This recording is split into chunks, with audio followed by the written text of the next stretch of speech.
पाठ का अध्ययन करेंगे जिसका नाम है माटी वाली। इसके लेखक हैं विद्यासागर नौटियाल। तो आप इस माटी वाली पाठ का अध्ययन करेंगे।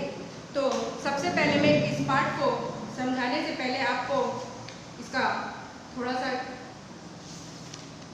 सारांश बताना चाहूँगी कि इस पाठ में एक वृद्ध स्त्री है, अत्यंत गरीब है और अपनी जीविका चलाने के लिए वह मिट्टी बेचने का काम घर घर जाके करती है और अपनी किसी सूरत से वह अपनी जीविका चलाती है। उसका एक वृद्ध पति है, वो बीमार अवस्था में बिस्तर में पड़ा हुआ है और इस वृद्ध स्त्री को ही दोनों के पेट पालने हैं और किसी प्रकार वह मिट्टी बेच करके अपना पेट और अपने पति का पेट पालती है। और ऐसे में उसे क्या परेशानी आती है, क्या उसे ये सब करके भी क्या उसके जीवन में खुशियाँ मिल पाती है, यह सब इस पाठ में बताया गया है जिसको आज आप अध्ययन करेंगे। तो मैं रीडिंग करूँगी, साथ साथ आप भी ध्यान देंगे। शहर के सेमल का तप्पड़ मोहल्ले की ओर बने आखिरी घर की खोली में पहुंचकर उसने दोनों हाथों की मदद से अपने सिर पर भरा बोझा नीचे उतारा।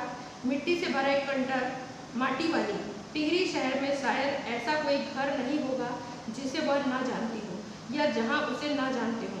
घर के कुल निवासी वर्षों से वहां रहते आ रहे किराएदार, उनके बच्चे तक घर घर में लाल मिट्टी देते रहने के कारण उस काम को करने वाली वह अकेली है, उसका कोई प्रतिद्वंदी नहीं है। अर्थात यहाँ पर वह स्त्री जो है वो गांव में घर घर जाके मिट्टी देती है, लेकिन मिट्टी देने का काम और कोई उसका कोई कॉम्पिटिटर नहीं है कि और भी कोई मिट्टी बेचने वाले आते होंगे तो उसकी मिट्टी कोई खरीदता नहीं होगा, तो जिसके कारण बुढ़िया की मिट्टी नहीं बिक पाती होगी कि 10 लोग बेचने वाले आते हैं तो उसको बेचने में बाधा आती होगी, ऐसा कुछ नहीं है।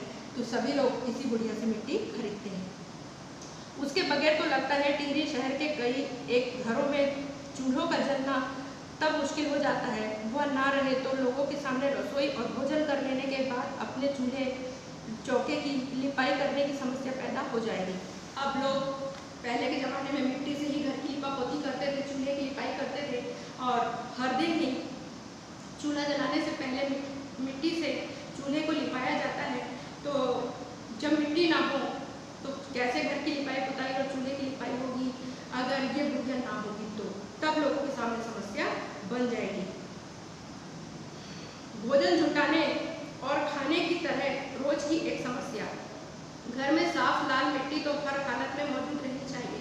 चूल्हे चौके को लीपने के अलावा साल 2 साल में मकान के कमरे दीवारों की गोबरी लिपाई करने के लिए लाल मिट्टी की जरूरत पड़ती रहती है।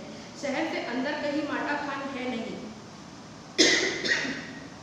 भागीरथी और भिलांगना 2 नदियों के तटों पर बसे हुए शहर की मिट्टी इस कदर रेतीली है कि उससे चूल्हों की लिपाई का काम नहीं किया जा सकता। अर्थात आसपास जो भी मिट्टी है वह इतनी रेतीली मिट्टी है कि उससे लिपाई नहीं हो सकती और जिस शहर में वो लोग रहते हैं उस शहर में ऐसी कोई मिट्टी की खदान नहीं है जिसके कारण उनको मिट्टी आसानी से उपलब्ध हो सके। तो सभी लोग इस बुढ़िया पर भी डिपेंड हो गए हैं क्योंकि ये शहर के बाहर से मिट्टी लेकर आती है।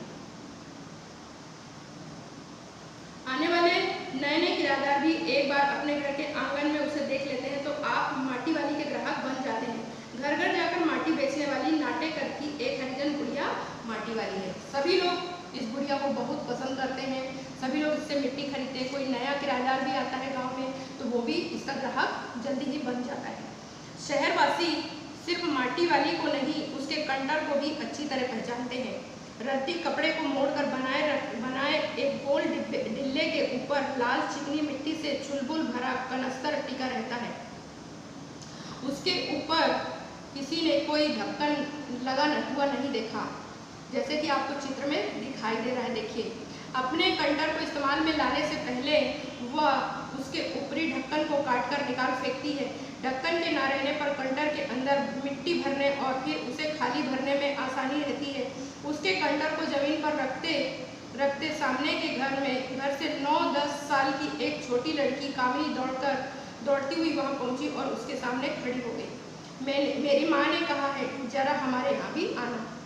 एक कामिनी नाम की लड़की ने बुढ़िया के सामने जाके कहा कि मेरी माँ ने तुमको बुलाया है। अभी आती हूँ, बुढ़िया ने कहा।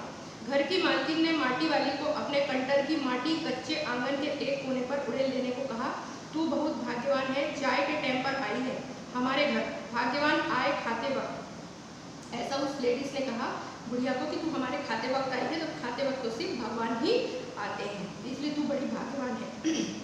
वो अपनी रसोई में गई और 2 रोटियां लेती आई। रोटियां उसे सौंप कर वह फिर अपनी रसोई में घुस गई। माटी वाली के पास अपने अच्छे या बुरे भाग्य के बारे में ज़्यादा सोचने का वक्त नहीं था। घर की मालकिन के अंदर जाते ही माटी वाली ने इधर उधर तेज निगाहें दौड़ाई। हाँ, इस वक्त वह अकेली थी, उसे कोई नहीं देख रहा था। उसने फौरन अपने सिर पर धरे डिल्ले के कपड़े के मोड़ों को हड़बड़ी में एक झटके से खोला, जो उसके कंटर के नीचे में वो लपेट करके कपड़े को लपेट करके रखती थी, जिससे मिट्टी का वो बोझ ज़्यादा सिर पर ना गड़े। तो उसको उसने खोला और खोल करके उसे सीधा कर दिया। फिर गहरा खुल जाने के बाद वह एक पुरानी चादर के एक फटे हुए कपड़े के रूप में प्रकट हुआ। अब उसको खोली तो एक फटा हुआ चादर का टुकड़ा था। मालकिन के बाहर आंगन में निकलने से पहले उसने चुपके से अपने हाथ में थामी 2 रोटियों में से एक रोटी को मोड़ा और उसे कपड़े में लपेटकर गांठ बांध दी। अब वो मालकिन ने उसे 2 रोटियां दी थी, ठीक है।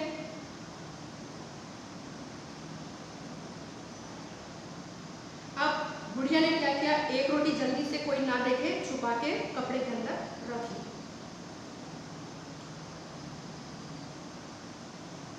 साथ ही अपना मुंह यूं ही चलाकर खाने का दिखावा करने लगी और जैसे रोटी खा रही हो ऐसे मुंह को चलाने लगी और ऐसा लगने लगा तो कोई देखे तो उसे ऐसा लगे कि ये रोटी चबा रही है, ऐसा वो नाटक करने लगी। घर की मालकिन पीतल के एक गिलास में चाय लेकर लौटी। उसने वह गिलास बुढ़िया के सामने जमीन पर रख दिया। एक गिलास में बुढ़िया के लिए मालकिन ने चाय लेकर आई। मालकिन के बाहर आंगन में ले सट्टा बासी साग कुछ नहीं है अभी, इसी चाय के साथ निकल जा। अब मालकिन ने कहा कि अभी कोई बासी सब्जी या ताजी सब्जी अभी ऐसी कुछ भी नहीं बना है, तो तू इन रोटियों को इस चाय के साथ खा ले। माटी वाली ने खुले कपड़े के एक छोर से पूरी गोलाई में पकड़कर पीतल का वह गिलास हाथ में उठा लिया। अपने होठों से गिलास के किनारे को छुआने से पहले शुरू में उसने उसके अंदर रखी गर्म चाय को ठंडा करने के लिए सू करके उस पर लंबी फूंक मारी। तब रोटी के टुकड़े को चबाते हुए धीरे धीरे चाय सुड़कने लगी। इस प्रकार उसने चाय के साथ एक रोटी को खा लिया। चाय तो बहुत अच्छा साग हो जाती है ठकुराइन जी, ऐसा किसने कहा, बुढ़िया ने। बोली कि चाय एक सब्जी जैसे ही तो लगती है चाय भी। भूख तो अपने में एक साग होती है बुढ़िया, भूख मीठी की भोजन मीठा। बोलती है कि जब भूख लगती है तो हर चीज़ मीठी लगने लगती है, इसलिए चाय भी अच्छी लगती है। तो बोलती है मालकिन कि जब भूख मीठी तो भोजन भी मीठा, अर्थात जब भूख लगती है तो हमको ताज़ा हो, बासा हो, कच्चा हो, पक्का हो, कैसा भी भोजन हो हमें बहुत टेस्टी लगता है। तुमने अभी तक पीतल के गिलास संभाल कर रखे हैं, पूरे बाजार में किसी और घर में अब नहीं मिल सकते ये गिलास। बुढ़िया ने उस मालकिन से कहा कि क्या तुम अभी भी पीतल के गिलास उपयोग करती हो? इनके खरीदार कई बार हमारे घर के चक्कर काट कर लौट गए। पुरखों की गाड़ी कमाई से हासिल की गई चीज़ों को हराम के भाव बेचने को मेरा दिल गवाही नहीं देता। हमें क्या मालूम कैसी तंगी के दिनों में अपनी जीभ पर कोई स्वादिष्ट चटपटी चीज़ रखने के बजाय मन महसूस कर 2 पैसे जमा करते रहने के बाद खरीदी होंगी। उन्होंने ये तमाम चीज़ें जिनकी हमारे लोगों की नज़रों में अब कोई कीमत नहीं रह गई है। बाजार में जाकर पीतल का भाव पूछो जरा, दाम सुनकर दिमाग चकराने लगता है। और ये व्यापारी हमारे घरों के हराम के भाव इकट्ठा कर ले जाते हैं। तमाम बर्तन भांडे, कांसे के बर्तन भी गायब हो गए हैं अब तो घरों से। अब बात हो गई बर्तनों के ऊपर से कि किस प्रकार पीतल के भाव बहुत महंगे हो गए हैं, कांसे के भाव बहुत महंगे हो गए हैं, जिसकी वजह से लोग आज स्टील के बर्तन उपयोग कर रहे हैं। इतनी लंबी बात नहीं सोचते बाकी लोग। अब जिस घर में जाओ वहाँ तो स्टील के भांडे दिखाई देते हैं या फिर कांच और चीनी मिट्टी के। अब अपनी चीज़ का मोह बहुत बुरा होता है। मैं तो सोचकर पागल हो जाती हूँ कि अब इस उम्र में इस शहर को छोड़कर हम जाएंगे कहाँ। ठकुराइन जी तो जो जमीन जायदाद के मालिक है वे तो कहीं ना कहीं ठिकाने पर जाएंगे ही, पर मैं सोचती हूँ मेरा क्या होगा, मेरी तरफ देखने वाला तो कोई नहीं। चाय खत्म होकर माटी वाली ने एक हाथ में अपना कपड़ा उठाया, दूसरे में खाली कंटर और गोली से बाहर निकलकर सामने घर की ओर चली गई। उठाया उसने चाय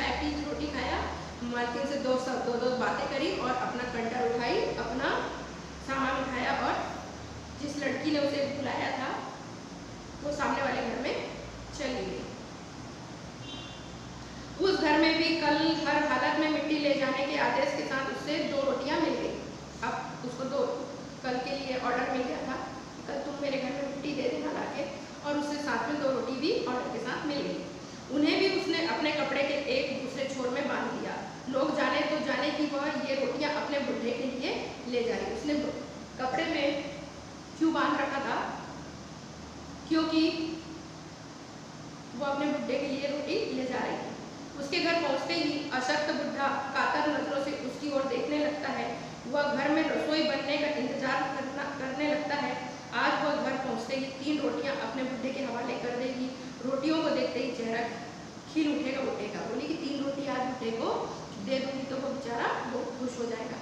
साथ ही ऐसा ही बोल देगी, साग तो कुछ नहीं है अभी, और तब उसे जवाब सुनाई देगा, भूख मीठी की भोजन मीठा। बोलती है कि जब मैं बोलूँगी कि सब्जी तो कुछ नहीं है, तो वो बुढ़ा बोलेगा कि भूख मीठी तो भोजन भी मीठा, अर्थात मैं सूखी रोटी ही खा लूँगा बिना सब्जी के। उनका गांव शहर के पास इतना पास भी नहीं है, कितना भी तेज चलो फिर भी घर पहुंचने में 1 घंटा तो लग ही जाता है। रोज सुबह निकल जाती है वह अपने घर से। पूरा दिन माटा खान में मिट्टी खोदने, फिर विभिन्न स्थानों में फैले घरों तक उसे ढोने में बीत जाता है। घर पहुंचने से पहले रात घिरने लगती है। उसके पास अपना कोई खेत नहीं है, जमीन का एक भी टुकड़ा नहीं है। झोपड़ी जिसमें वह गुजारा करती है गांव के एक ठाकुर की जमीन पर खड़ी है। उसकी जमीन पर रहने की एवज में उसे भले आदमी के घर पर भी माटी वाली को कई तरह के कामों की बेकार करनी पड़ती है। अब उसके पास अपना कोई घर नहीं है। जिस घर में वह रहती है वो गांव का कोई ठाकुर है, उसकी ज़मीन है। उसकी ज़मीन पर उसने अपना झोपड़ा बना रखा है और उसी पे रहती है, और किराया देने के बदले में वह उसके घर का कई प्रकार के काम कर देती है। तो बेचारी के पास न खेत है, न ज़मीन है, न घर है ठीक से, फिर भी वह इतनी मुश्किल से अपना पेट पालती है। पति है कि बीमार पड़ा हुआ है। नहीं, आज वह एक गठरी में बदल गए। अपने बुढ़े को कोरी रोटियां नहीं देगी। माटी बेचने से हुई आमदनी से उसने 1 पाव प्याज खरीद लिया। वो सोचती है कि नहीं, आज मैं बुढ़े को सूखी रोटी नहीं खिलाऊंगी, कुछ कमाई हुई है मेरी, उस पैसों से मैं कुछ साग सब्जी खरीदूंगी। तो उसने क्या खरीदा? 1 पाव प्याज। प्याज को कूट कर वह उन्हें जल्दी जल्दी तल देगी। बुढ़े को पहले रोटियां दिखाएगी ही नहीं। बोली कि प्याज को कूट कर मैं उसे तल दूंगी, लेकिन बुढ़े को पहले से रोटी नहीं दिखाऊंगी। सब्जी तैयार होते ही परोस देगी उसके सामने 2 रोटियां। बोली कि जैसे ही सब्जी तैयार होगी 2 रोटी के साथ वो उसे खाली परोस देगी। ऐसा वो सोचते सोचते जा रही है। अब वह 2 रोटियां भी नहीं खा सकता। ऐसी ही रोटी खाएगा या हद से डेढ़। बोली कि वो तो 1 रोटी खाता है या कभी 1.5 रोटी खाता है, ज़्यादा तो वो खाता भी नहीं है। अब उससे ज़्यादा नहीं पचता। बाकी बची 1.5 रोटियों से माटी वाली अपना काम चला लेगी। बोली कि अगर बुढ़े ने 1.5 रोटी खाया तो मैं भी बची हुई 1.5 रोटी से अपना काम चला लूँगी। 1 रोटी तो उसके पेट में पहले ही जमा हो चुकी है। मन में यह सब सोचती, हिसाब लगाती वो अपने घर पहुँच गई। बोली 1 रोटी तो मैं पहले ही खा चुकी हूँ, और ऐसे ही हिसाब करते हुए वो अपने घर पहुँच गई। उसके बुढ़े को अब रोटी की कोई ज़रूरत नहीं रह गई थी।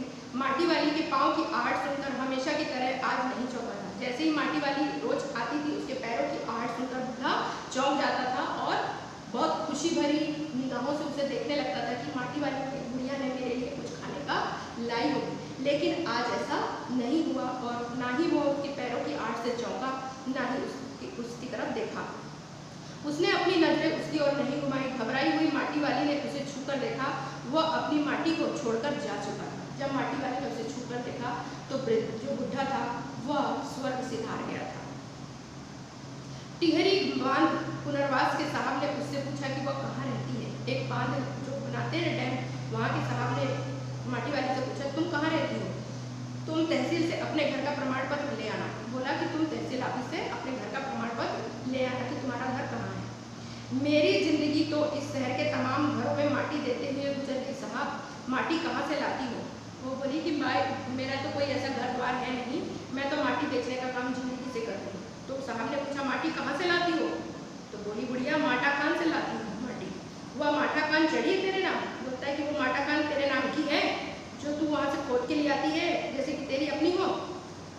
अगर है तो हम तेरा नाम लिख देते हैं। बोले साहब बोलता है कि अगर तेरे नाम है वो खदान तो तेरे नाम लिख देते हैं हम। बताइए, ताना मार रहा था उसको। माटा खान तो मेरी रोजी है साहब।